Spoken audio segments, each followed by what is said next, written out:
আসসালামু আলাইকুম। আমি দেশ নিয়ে কিছু কথা বলতে চাই। কথা হলো, আজকে আমাদের প্রধান অতিথি তরুণীন ফারহানা একটা নিউজে বলছে যে একটা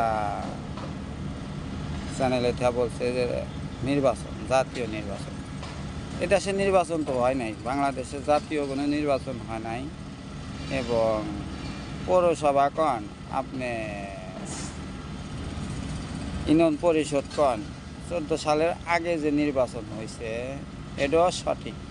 এবং 14 সালের পরে যে নির্বাচন হয়েছে এবং কি 2024, এগুলা কোনো নির্বাচন না, এগুলা নির্বাচন নামের কলঙ্ক। বুঝছে? আমাদের